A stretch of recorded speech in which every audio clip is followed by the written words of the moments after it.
The old blue pickup truck rumbled down the winding dirt road, kicking up small clouds of dust in the afternoon sun.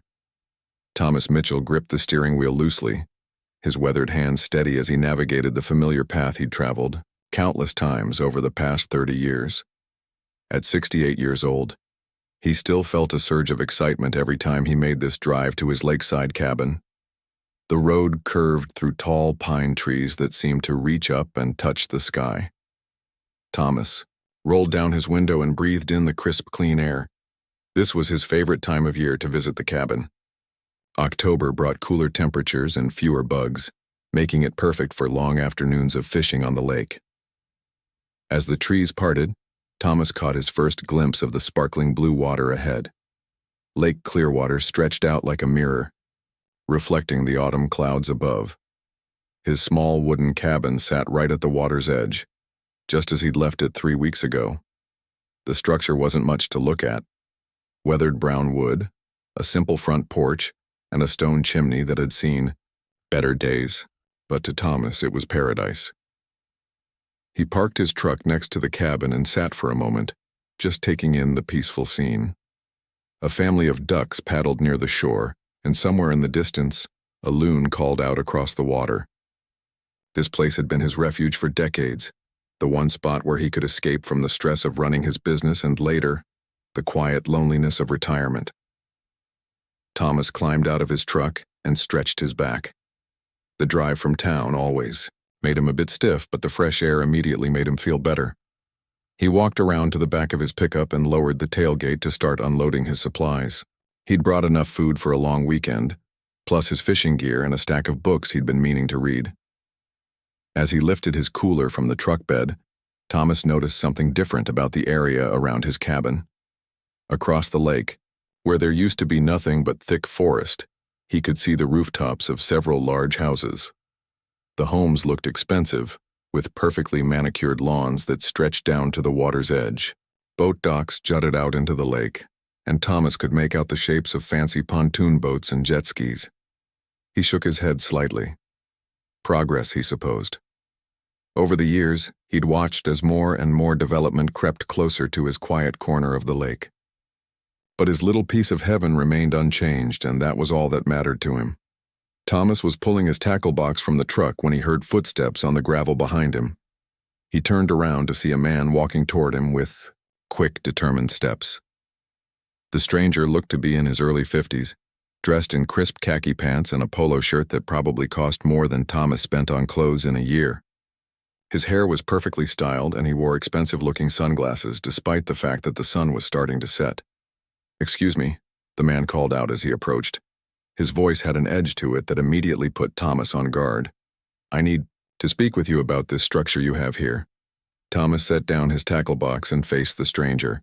Up close, the man looked even more out of place in the wilderness setting. His shoes were polished leather, completely unsuitable for walking on dirt roads, and he carried himself with the kind of confidence that suggested he was used to getting his way. "Can I help you with something?" Thomas asked politely, though he had a feeling this conversation wasn't going to be pleasant. The man pulled out a business card and handed it to Thomas with a flourish. "Richard Pemberton, President of the Clearwater Estates Homeowners Association. I represent all the property owners in this exclusive lakefront community." Thomas glanced at the business card, which was printed on thick, expensive paper with gold lettering. He looked back up at Pemberton, who was standing with his arms crossed, clearly expecting some kind of reaction. "Nice to meet you, Richard," Thomas said simply. "I'm Thomas Mitchell." Pemberton's expression didn't soften. If anything, he seemed annoyed that Thomas wasn't more impressed by his title. "Mr. Mitchell, I'm here because we've received multiple complaints about this cabin of yours. It's become quite an eyesore for our community, and frankly, it's affecting property values for everyone in the area." Thomas felt his jaw tighten, but he kept his voice calm. "I'm sorry you feel that way, but this is my property. I've been coming here for over 30 years. "That may be," Pemberton replied, his tone growing more aggressive. "But times have changed. This is now part of a planned community with strict standards for appearance and maintenance. Your little shack here simply doesn't meet those standards." The way Pemberton said "little shack" made Thomas's hands clench into fists. This cabin might not look like much, but it held more memories than this pompous man could possibly understand. Thomas had built half of it himself, working with his own father back when his joints didn't ache and his hair wasn't gray. "What exactly are you asking me to do?" Thomas asked, though he suspected he already knew the answer. Pemberton smiled, but there was no warmth in it. "I'm asking you to remove this structure and restore the natural beauty of the shoreline. The Homeowners Association is prepared to offer you a small compensation for your trouble, of course." Thomas almost laughed out loud. "You want me to tear down my cabin?" "It's really for the best," Pemberton continued as if he were doing Thomas a favor. "This property would be much better suited for a proper lakefront home, something that fits with the aesthetic of our community. I'm sure you can understand that." "No," Thomas said firmly. "I'm afraid I can't understand that at all." Pemberton's friendly mask slipped, revealing the irritation beneath. "Mr. Mitchell, I don't think you grasp the situation here. This is no longer the wilderness it used to be. We have rules and regulations now, standards to maintain. Your presence here is simply not compatible with our vision for this community." "Your vision?" Thomas repeated, his own patience starting to wear thin. "This was my vision long before you and your homeowners association even existed. Be that as it may," Pemberton said, pulling out his phone and taking a picture of Thomas's cabin. "We have legal authority in this area now. I strongly suggest you reconsider my offer while it's still on the table." Thomas watched as Pemberton continued, snapping photos, documenting every detail of the cabin like he was building a case against it. The man's arrogance was breathtaking. He acted like he owned the entire lake and everything around it. "I'm not interested in your offer," Thomas said clearly. "This is my property, and I'm not going anywhere." Pemberton lowered his phone and stared at Thomas for a long moment. "I was hoping we could resolve this amicably, but I can see you're going to be difficult about it." "Fine. But don't say I didn't warn you when you start receiving citations and legal notices." "Is that a threat?" Thomas asked. "It's a promise," Pemberton replied coldly. "We have standards in this community, Mr. Mitchell.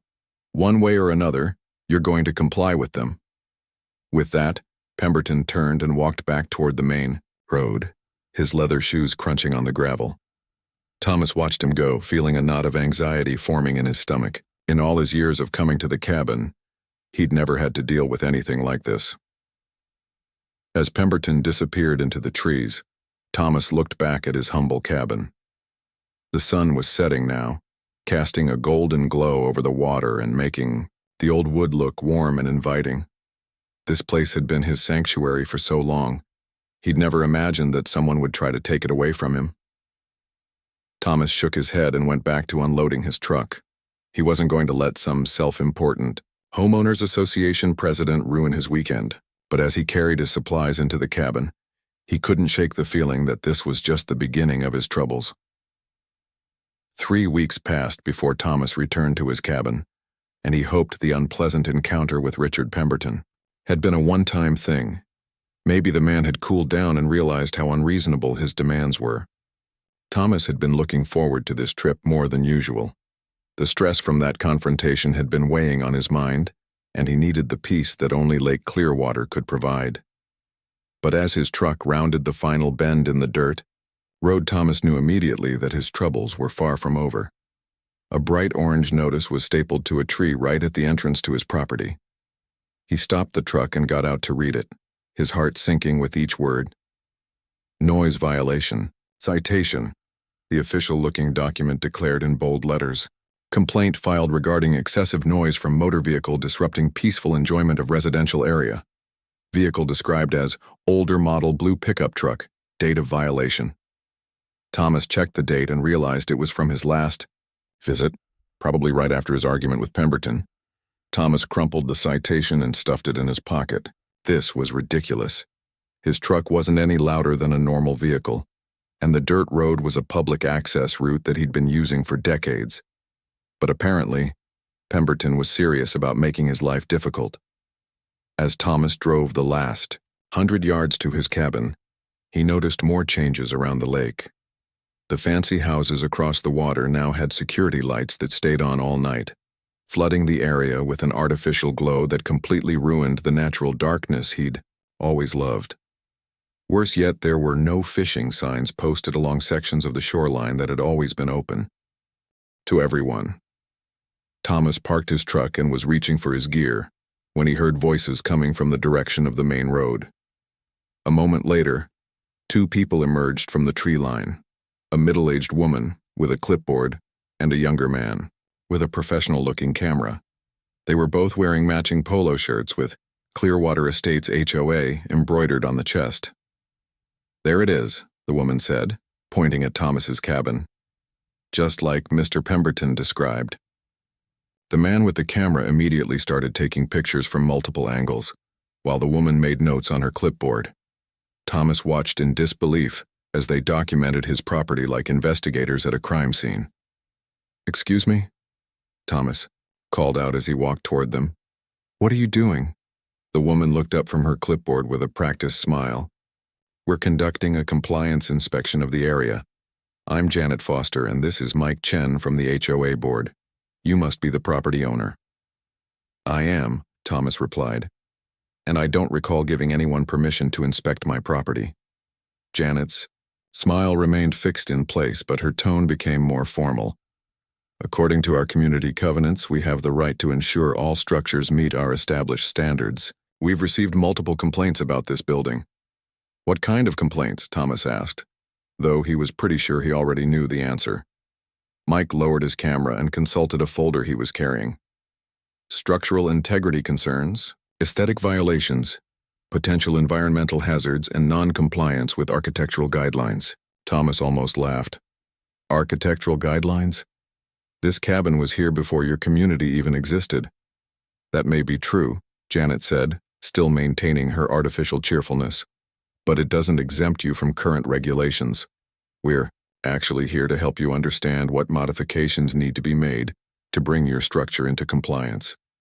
For the next 20 minutes, Thomas listened in growing amazement as Janet rattled off a list of required changes.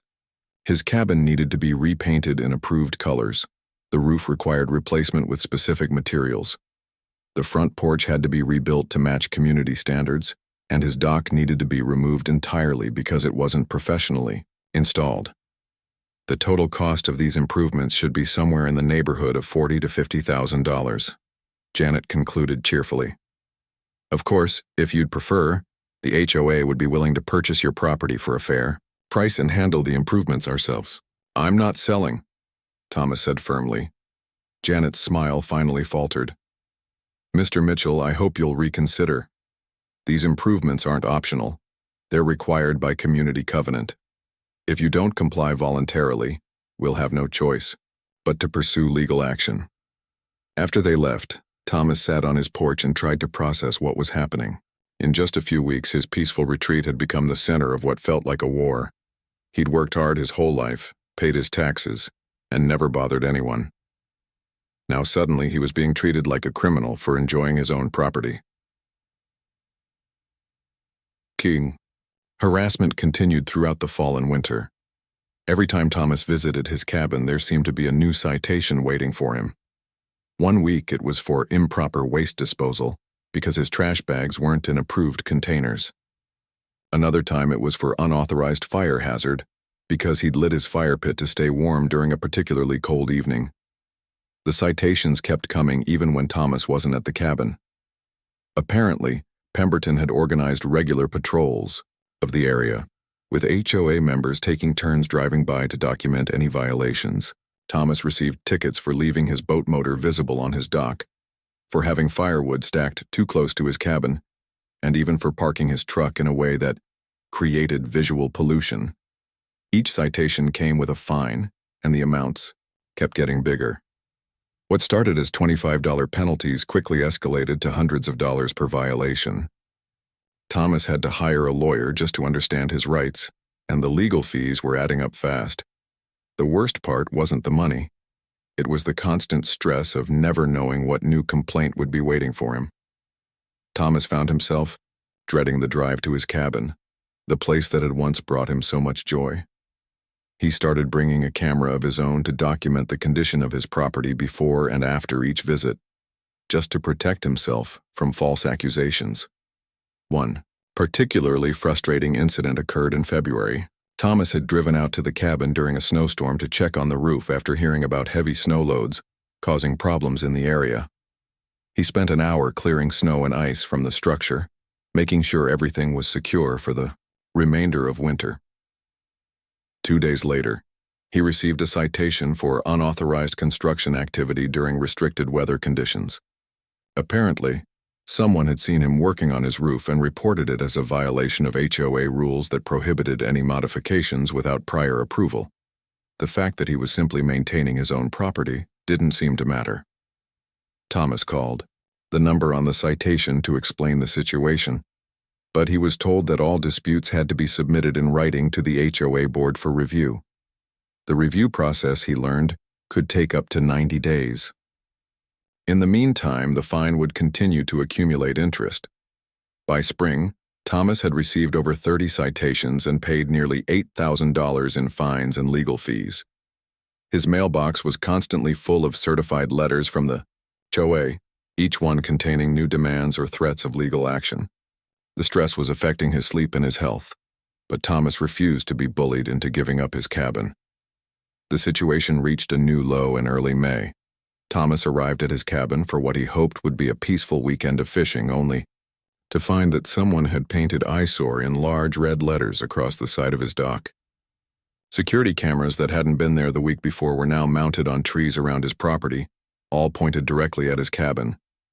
Thomas called the sheriff's office to report the vandalism, but Deputy Rodriguez, who responded, seemed more interested in the HOA's complaints than in the crime that had been committed against Thomas's property. "Look, Mr. Mitchell," the deputy said after taking a few half-hearted photos of the graffiti. "Maybe it's time to consider that you're fighting a losing battle here. These folks have money and lawyers, and they seem pretty determined to get you out." "So you're telling me to give up?" Thomas asked. "I'm telling you to pick your battles," Rodriguez replied. "Sometimes it's better to take a settlement and move on than to keep banging your head against the wall." That night, as Thomas sat on his porch looking out at the lake, he felt more alone and frustrated than he had in years. The lights from the fancy houses across the water seemed brighter and more intrusive than ever. The peaceful sounds of nature were often drowned out by the hum of motorboats and jet skis from his new neighbors. But as he watched the moon rise over the water, reflecting silver light across the gentle waves, Thomas felt his resolve strengthen. This place meant too much to him to give up without a fight. His grandfather had taught him that some things were worth standing up for no matter the cost. Tomorrow he would start fighting back. He just wasn't sure how yet. The morning of October 15th started like any other autumn day for Thomas. He loaded his truck with supplies for what he hoped would be a quiet weekend at the cabin, some groceries, his fishing gear, and a thermos of coffee for the drive. The leaves were changing colors, painting the countryside in brilliant reds and golds, and Thomas was looking forward to enjoying the peace of the lake one more time before winter set in. But as his truck approached the turnoff to his property, Thomas saw something that made his blood boil. A heavy steel chain was stretched across the dirt road, secured with a large padlock. A shiny new sign hung from the chain. "Private property, no trespassing, Clearwater Estates HOA." Thomas sat in his truck for a moment, staring at the barrier, in disbelief. This was the final straw. Not only were they harassing him with citations and fines, now they were physically blocking his access to his own property. The dirt road had been a public access route for as long as Thomas could remember, used by fishermen, hunters, and property owners for decades. He got out of his truck and examined the chain more closely. It was thick and strong, clearly designed to keep vehicles out. But Thomas had come prepared for the possibility of more HOA interference. He reached into his truck bed and pulled out a pair of heavy-duty bolt cutters he'd started carrying after the last round of harassment. The chain snapped with a satisfying crack, and Thomas tossed the pieces to the side of the road. He drove, through to his cabin, his hands gripping the steering wheel tighter than usual. Enough was enough. If Pemberton and his HOA wanted a war, They were going to get one. Thomas had barely finished unloading his truck when he heard car doors slamming, somewhere up the road. Within minutes, Richard Pemberton appeared at the edge of the clearing, flanked by two other people Thomas didn't recognize. Pemberton looked angrier than Thomas had ever seen him, his face flushed red, and his expensive clothes slightly wrinkled, as if he'd been rushing. "You have no right to destroy HOA property," Pemberton shouted as he marched toward Thomas's cabin.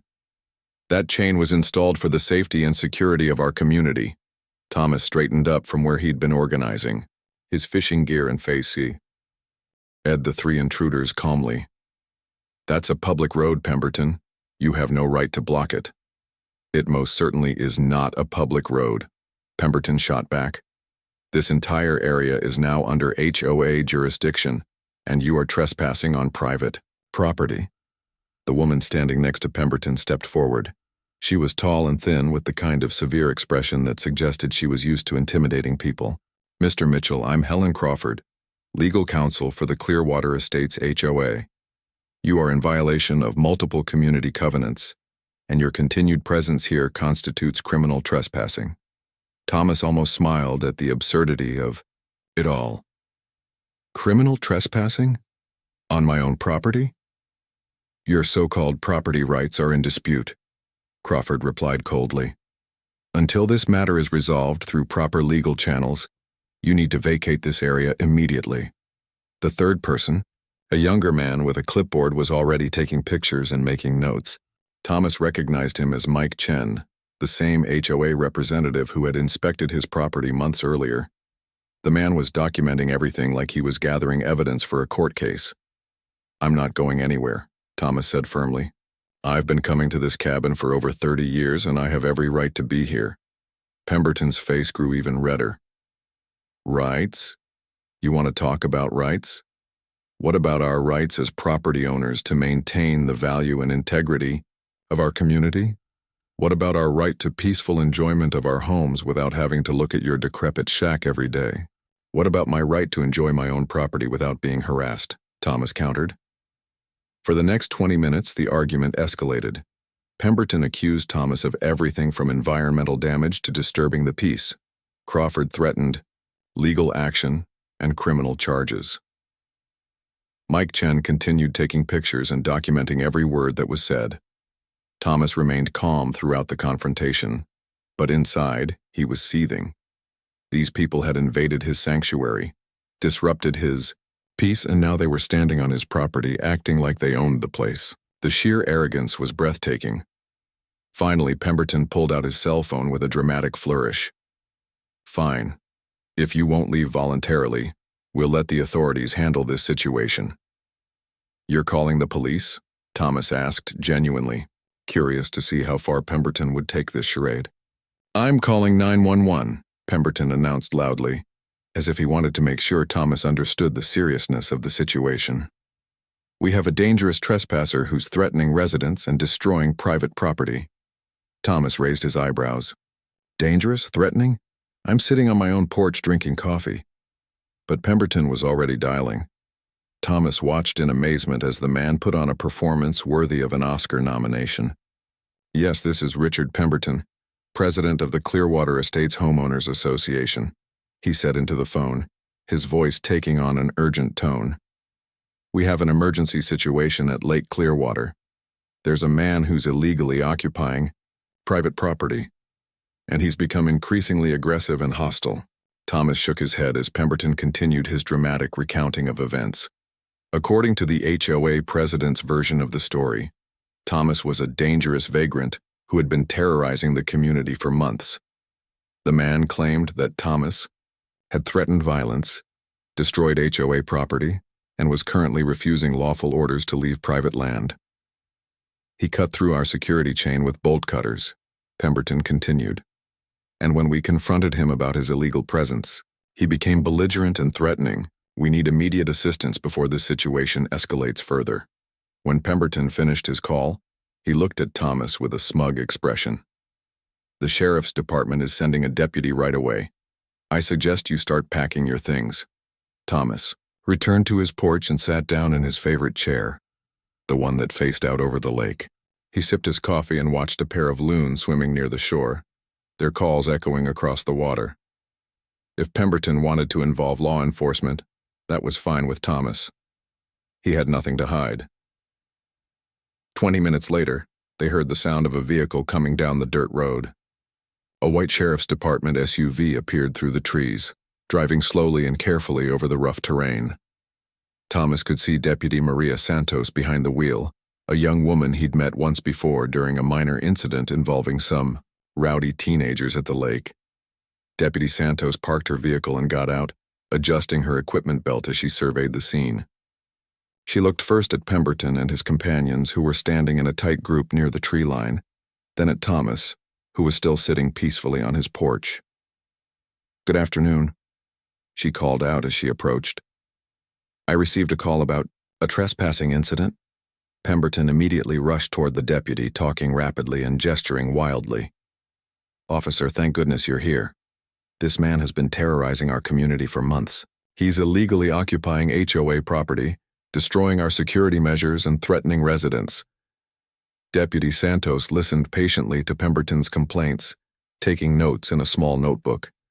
When he finally paused for breath, she turned to Thomas. "Sir, could you please tell me your side of the story?"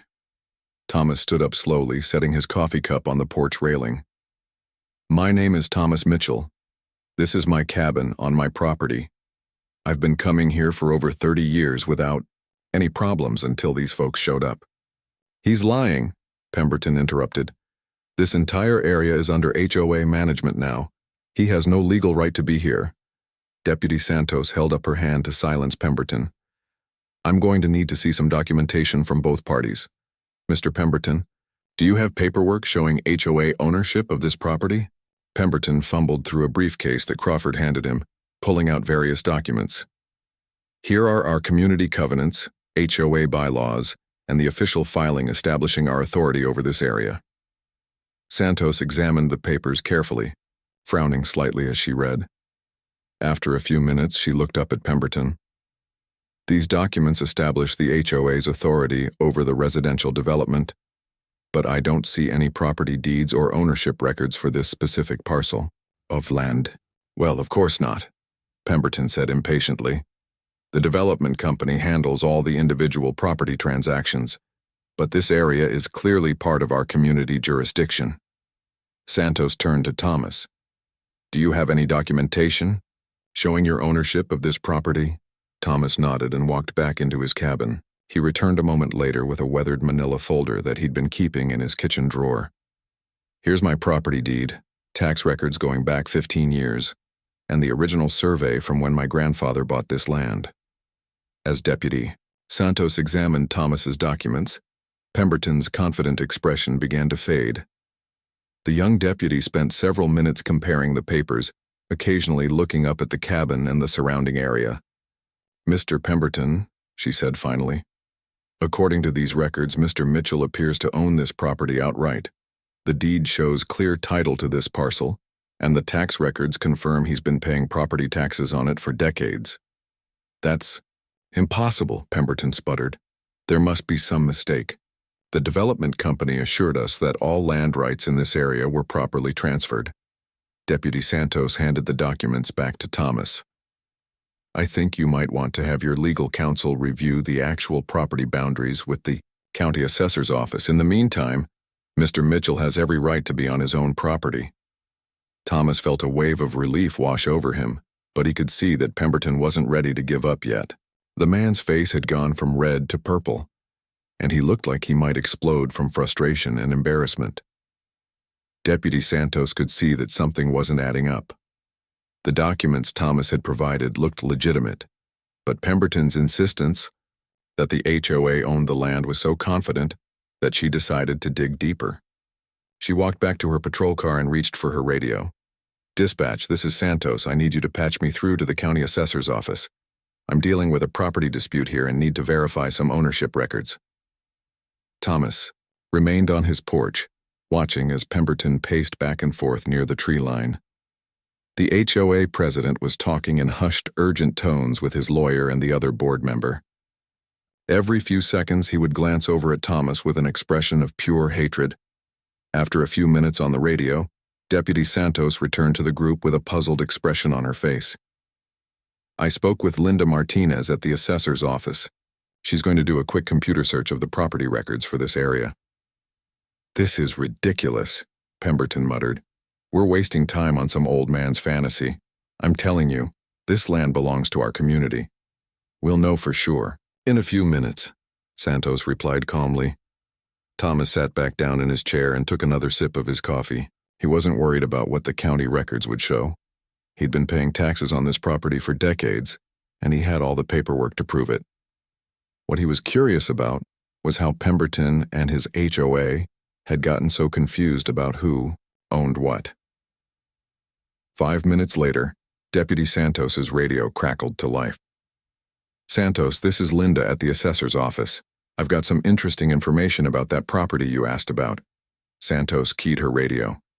Go ahead, Linda. Well, according to our records, the parcel in question is owned by Thomas Mitchell, just like his documents show. But here's the really interesting part. Mr. Mitchell doesn't just own that small lot around his cabin. He owns over 2,000 acres in that area, including the entire lake and all the land where the Clearwater Estates development is built. The radio went quiet for a moment, and everyone in the clearing froze. Pemberton's face went from purple to white in an instant. Crawford dropped her briefcase, and Mike Chen actually stopped taking pictures. Deputy Santos stared at her radio as if she hadn't heard correctly. Linda, can you repeat that? Did you say 2,000 acres? 2,847 acres to be exact. Linda's voice came back through the radio. The property has been in the Mitchell family since 1923. Thomas Mitchell inherited it from his grandfather in 1987 and has been paying taxes on the full acreage ever since. Thomas almost smiled as he watched the color drain completely from Pemberton's face. The man looked like he might faint right there in the dirt. That's impossible, Pemberton stammered. Our development company assured us that all property rights had been transferred. We own our homes, we have mortgages and deeds, and Deputy Santos was still processing what she'd heard. She looked at Thomas with new respect. Mr. Mitchell, is this true? Do you own all the land around here? Thomas nodded calmly. My grandfather bought it back in the 20s when land was cheap and nobody wanted to live this far from town. He was in the lumber business and thought it might be valuable someday. But that means, Crawford began, then stopped as the full implications hit her. It means, Thomas said quietly, that your entire development is built on my land. The silence that followed was deafening. Even the birds seemed to have stopped singing. Pemberton stood frozen like a statue, his mouth hanging open in shock. Crawford was frantically digging through her briefcase, pulling out documents and scanning them with growing panic. Deputy Santos finally broke the silence. Mr. Mitchell, if you own all this land, how did the development company build houses on it? Thomas reached into his folder and pulled out another set of papers. They've been leasing plots from me for the past 15 years. I signed a master lease agreement that allowed them to subdivide and develop portions of the property. He handed the papers to Deputy Santos, who examined them carefully. According to this lease agreement, you've been collecting annual payments from Clearwater Development Corporation for the use of your land. That's right, Thomas confirmed. It's been a nice little income stream in my retirement. Not a lot of money, but enough to keep the taxes paid and maintain the cabin. Pemberton finally found his voice. This is insane. Nobody told us we were buying houses on leased land. We thought we owned our property outright. Thomas looked at him with something approaching sympathy. I'm afraid that's between you and the development company. I lease them the land, they sell houses on it. What they tell their customers isn't really my concern.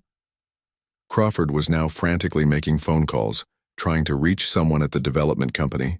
Her conversation was heated and full of legal terms that Thomas didn't entirely understand, but the general tone suggested that the news wasn't good.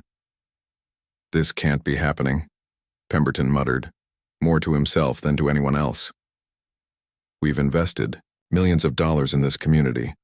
We have a golf course, a clubhouse, security systems, all built on my land, Thomas said matter-of-factly.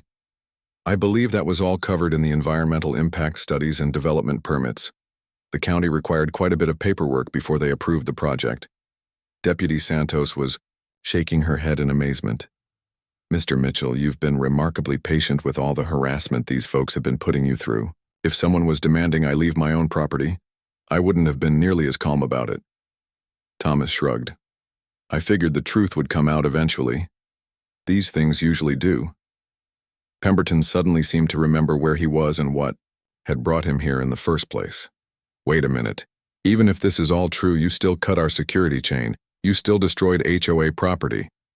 Actually, Deputy Santos said, consulting her notes, if Mr. Mitchell owns the land, then you had no right to block the road in the first place. Installing a chain across a road on someone else's property without permission could be considered trespassing and vandalism. The irony of the situation was not lost on anyone present. Pemberton, who had called the police to have Thomas arrested for trespassing, was now being told that he was the one who had been breaking the law. Crawford finished her phone call and walked back to the group, her face grim. I just spoke with the head of legal at Clearwater Development. They confirm that all their properties are built on leased land. Apparently this information was disclosed in the original purchase agreements, but she trailed off, looking at Pemberton with an expression that suggested bad news was coming. But what? Pemberton demanded. But most buyers don't read the fine print carefully. The disclosure was buried in paragraph 47 of a 60-page contract. Technically, every homeowner was informed, but practically speaking, almost nobody realized what they were signing. Pemberton's legs seemed to give out and he sat down heavily on a fallen log. You're telling me that I don't actually own my house? That I'm paying a mortgage on a lease? That's exactly what I'm telling you, Crawford replied. And according to the development company, they've been dealing with Mr. Mitchell for years. They say he's been very reasonable and fair in all their negotiations. Thomas felt almost sorry for Pemberton. The man had obviously invested a lot of money and emotion into his vision of an exclusive lakefront community, only to discover that he was essentially renting from the very person he'd been trying to drive away. Mr. Pemberton, Thomas said gently, I want you to know that I've never had any intention of causing problems for the people who live in the development. The lease agreement I have with the company runs for another 20 years, and I've never missed a payment or caused any disputes. Pemberton looked up at Thomas with a mixture of desperation and confusion. But you could evict us all if you wanted to, couldn't you? You could terminate the lease and take back all the land. Thomas considered the question carefully before answering. Technically, yes, if the development company violated the terms of the lease, but they've been good tenants, and I've had no reason to consider that option. What about all the citations and fines? Deputy Santos asked. All the harassment Mr. Mitchell has been dealing with? Thomas looked directly at Pemberton. That's been coming from the HOA, not from the development company. The company and I have always had a good relationship. The weight of what had transpired was finally sinking in for everyone involved. Pemberton had spent months harassing and threatening the very person who technically owned his house and yard. He'd called the police on his own landlord, demanding that he be arrested for trespassing on his own property. Deputy Santos closed her notebook and looked around the group. Well, I think this situation is resolved. Mr. Mitchell clearly has every right to be on his property, and Mr. Pemberton, I'd suggest you might want to apologize for the misunderstanding. But Pemberton was still in shock, staring at the ground, and shaking his head slowly. The fight had gone out of him completely, replaced by the dawning realization of just how badly he had misjudged the situation. Thomas stood up from his chair and walked over to where Pemberton was sitting. Pritchard, I know this is a lot to process. Why don't you take some time to think things over? We can talk again when you're ready. Pemberton looked up at Thomas with eyes that seemed to have aged 10 years in the past hour. For the first time, since they'd met, he was completely speechless. Word of the confrontation at Lake Clearwater spread through the community faster than wildfire. By the next morning, Thomas's phone was ringing constantly with calls from confused and worried homeowners who had just learned that they didn't actually own the land their expensive houses were built on.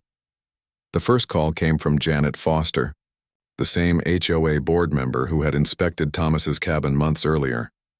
Her tone was completely different now, respectful, almost pleading. "Mr. Mitchell, I owe you a sincere apology," she began. "I had no idea about the true ownership situation." Richard Pemberton assured the board that the HOA had full authority over all property in the development. Thomas listened patiently as Janet explained how the board had been kept in the dark about the lease arrangement. Apparently, Pemberton had taken it upon himself to lead the campaign against Thomas without consulting the other board members or checking the actual property records. "We'd like to meet with you if you're willing," Janet continued. "There are a lot of frightened people here who are worried about their homes and their investments. Could we arrange a time to sit down and discuss the situation?" Thomas agreed to meet with the legitimate homeowners, but he made one condition clear. Richard Pemberton was not to be present. After months of harassment and threats, Thomas had no interest in dealing with the man who had made his life miserable. The meeting was scheduled for the following Saturday at the Clearwater Estates Club house, a fancy building that Thomas realized with some amusement was also built on his land. About 40 homeowners showed up, their faces showing a mixture of anxiety, embarrassment, and curiosity about the man they'd been told was a dangerous vagrant. Thomas arrived wearing his best shirt and a pair of clean jeans, carrying the same manila folder that had shocked everyone a few days earlier. He looked around the room at the worried faces and decided to start with the facts. "I know you're all concerned about your homes and your investments," he began. "Let me start by saying that I have no intention of disrupting your lives or forcing anyone to move. The lease agreement I have with Clearwater Development Corporation is solid, and it runs for another 20 years. A collective sigh of relief went through the room, but Thomas could see that people still had questions. Janet Foster raised her hand. "Mr. Mitchell, what exactly does this mean for us? Are we really just renting our houses?" Thomas opened his folder and pulled out a copy of the master lease agreement. "According to this contract, the development company leases the land from me and then sells houses to individual buyers. You own your houses, but not the land they sit on. But our mortgages and deeds," someone called out from the back of the room, "are with the development company, not with me," Thomas explained. "They're responsible for collecting your payments and maintaining the infrastructure. I just collect one annual lease payment from them for the use of my land." An older gentleman in the front row stood up. "Mr. Mitchell, I'm Bob Harrison. I've lived here for 8 years, and I have to ask, did you know about all the harassment Richard Pemberton was putting you through?" Thomas nodded. "I did. But I always made a distinction between Mr. Pemberton's personal campaign and the legitimate residents of the community. You folks never did anything wrong. You were just following the guidance of your HOA president." "We're so embarrassed," said a woman named Carol Chen, who Thomas recognized as the wife of Mike, the man who had been taking pictures of his cabin. "When Mike told me what he'd been doing, taking photos of your property like you were some kind of criminal, I was mortified." "It's not your fault," Thomas assured her. "You were told I was trespassing. You had no reason to doubt that information." The questions continued for over an hour. People wanted to know about property taxes, maintenance, responsibilities, and what would happen when the lease expired in 20 years. Thomas answered everything as honestly as he could, and gradually the mood in the room shifted from anxiety to cautious optimism. Finally, Janet Foster brought up the subject everyone was thinking about but hadn't dared to ask. "Mr. Mitchell, what about Richard Pemberton? He's been impossible to deal with since all this came out." Thomas had been wondering about that himself. He hadn't seen or heard from Pemberton since the confrontation with Deputy Santos, which was fine with him. But he knew the man lived in the community and would have to face the consequences of his actions. "That's really between Mr. Pemberton and all of you," Thomas said carefully. "I don't have any authority over your HOA board. But I will say this. If the harassment and threats continue, I might have to reconsider my relationship with the development company." The implication was clear, and it sent a murmur of concern through the room. If Thomas decided to terminate the lease agreement because of continued problems, everyone's homes would be in jeopardy. Bob Harrison stood up again. "Mr. Mitchell, I think I speak for everyone here when I say that we want to make this right. Richard Pemberton has been acting without our knowledge or approval. We'd like to handle this situation internally if you're willing to give us that chance. Thomas appreciated the man's directness. I'm willing to give it some time and see what happens, but I won't tolerate any more citations, threats, or attempts to block my access to my own property. The meeting ended with handshakes and apologies. Many of the homeowners stopped to personally thank Thomas for his patience and to express their embarrassment about how he'd been treated. Several people even invited him to community events, which he politely declined but appreciated nonetheless. Over the next few weeks, Thomas watched with interest as the situation in Clearwater Estates resolved itself. Janet Foster was elected as the new HOA president in an emergency election that saw a record turnout. One of her first official acts was to send Thomas a formal letter of apology on behalf of the entire community. Richard Pemberton's fate was decided, more quietly but just as decisively. When his lease renewal came up at the end of the year, Thomas exercised his right as the landowner to decline the extension. The master lease agreement gave him approval authority over individual residents who had violated community standards or caused problems for other tenants. Pemberton tried to fight the decision through lawyers and appeals, but the legal reality was simple. Thomas owned the land and he had the right to choose who lived on it. After months of legal battles that cost him thousands of dollars, Pemberton finally accepted a buyout from the development company and moved to a different county. The house that Pemberton had been so proud of was sold to a quiet retired teacher named Dorothy Williams, who became one of Thomas's favorite neighbors. She often waved from her garden when he drove past on his way to the cabin, and she never once complained about his old pickup truck or his weathered dock. With Pemberton gone, and the new HOA leadership in place, Thomas's life returned to the peaceful routine he'd enjoyed for so many years. He continued to visit his cabin every few weeks, fishing in the early morning hours and reading on his porch in the afternoons. The security cameras that had been pointed at his property were removed, and the ridiculous citations stopped coming. Thomas even developed a friendly relationship with some of his new neighbors. Bob Harrison turned out to be an excellent fisherman who knew all the best spots on the lake. Carol Chen brought Thomas fresh vegetables from her garden, and several other residents would stop by occasionally to chat about the weather or the fishing conditions. 1 year after the confrontation that changed everything, Thomas was sitting on his porch enjoying his morning coffee when he saw a familiar Sheriff's Department SUV coming down the dirt road. Deputy Santos parked near his cabin and walked over with a smile. "Good morning, Mr. Mitchell. Just thought I'd stop by and see how things are going." "Much better," Thomas replied, gesturing for her to sit down.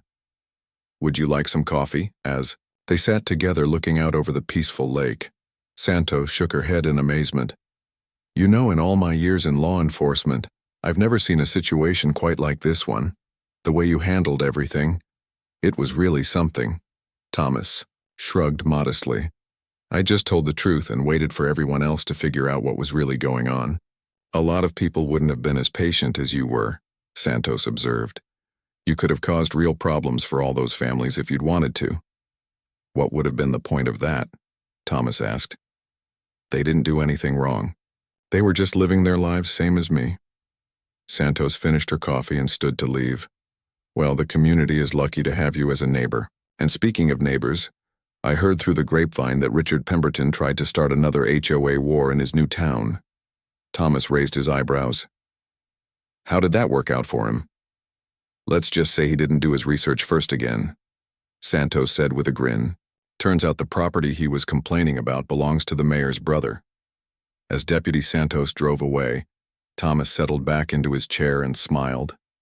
The morning was perfect, cool and crisp, with just enough breeze to keep the mosquitoes away.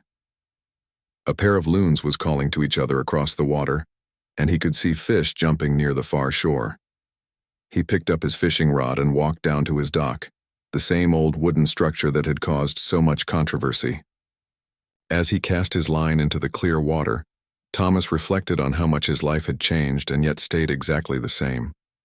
The lake was still beautiful, his cabin was still peaceful, and he was still the same man who just wanted to enjoy his retirement in quiet solitude. The only difference was that now everyone knew who really owned the place, and nobody seemed to mind that fact except the one person who no longer lived there. Thomas felt a tug on his fishing line and smiled as he began to reel in what looked like a nice-sized bass. It was going to be a perfect day on the lake, just like so many others before it.